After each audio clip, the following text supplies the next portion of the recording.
Yo, shoutout guys, another tutorial, another song, no? So, galing sa December Avenue at ni Ma'am Belle, kasama si Ma'am Belle Mariano.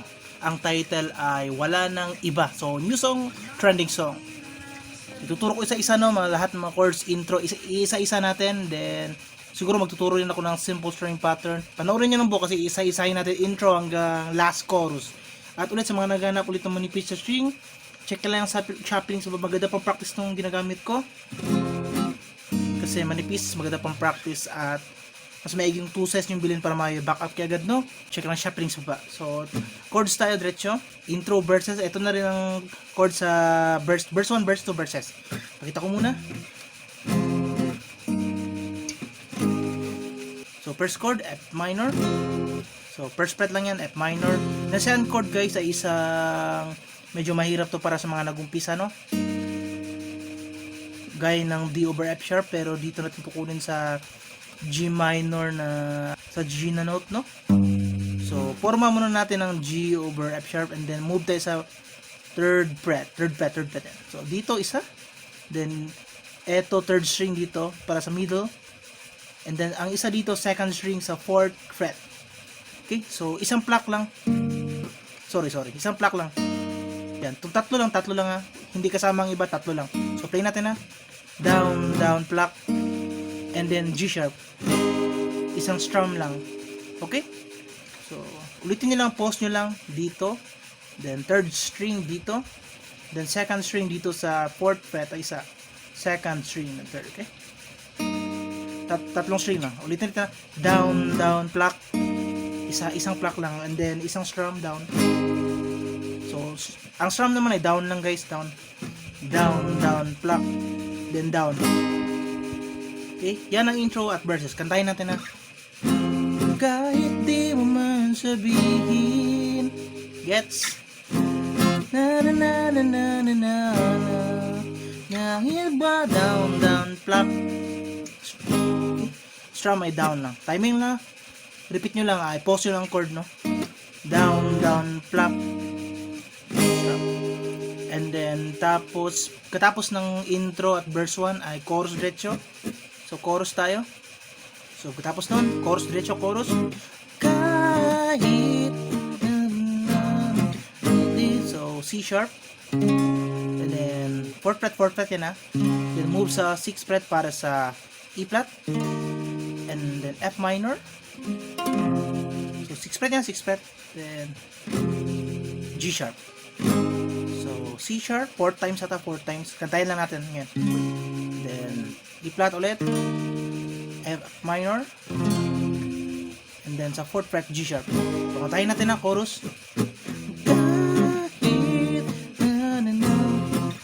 down lang. Timing. So, 4 times.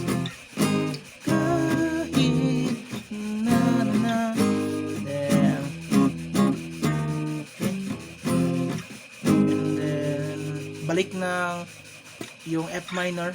May pahabol kasi ito, may pahabol. Handa na itawan sa first chorus. Whoa.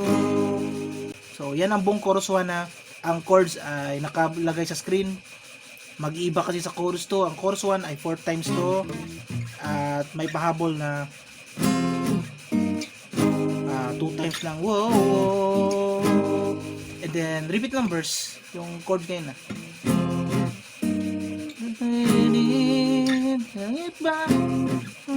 So, repeat lang. And then, chorus to tayo. Yun pa rin ang chords. So, 4 times. 4 times lang. Sorry. So, repeat lang ha. 4 times and then bridge. Pagkatapos ng second chorus, bridge. So, bridge tayo. Pagkatapos ng second chorus, bridge part. 4 lines to, 4 lines. Play natin ha.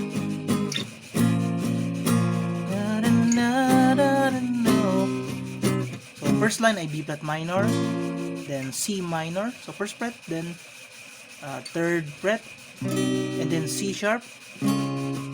So, yan ang first line. Then, second line, balik ng B minor. na na na, then C minor ulit, B flat minor pala, B flat minor, sorry, na na na, then dito C sharp ulit, and then E flat. Yan ang second line, hold ng E flat, and then third line, oh tayo. Third line naman ay C sharp, then C minor, then B flat minor, and then ang last line naman ay, so yung chord kanina, yung mga sa verses, no, yung F minor, yung note ng G, then, so mabilisan lang to na part, no, sa last line, fourth line. So play natin na bridge part. First line, C sharp, then second line, B flat minor ulit, na na na na na na, C sharp, then E flat, E flat, tayo, then C sharp, third line, then C minor, then B flat minor, then yung last line, so F minor, isang pluck, okay. So yan ang buong bridge part, and then repeat ang chorus. So repeat ang chorus. Sa last chorus ay 8 lines to. Itong, so kayo na balang magbilang 8 times. And then pagkatapos ng 8 times ay sa outro naman, pagkatapos ng chorus, 8 times yan. Then, so, ito naman 4 times sa outro. Okay, outro to, F minor. Yung verse, chorus. 4 times. Okay. Ang gagawin nyo lang naman ay timing. So, yan na lahat ng mga chords sa kasunod-sunod nyo, no?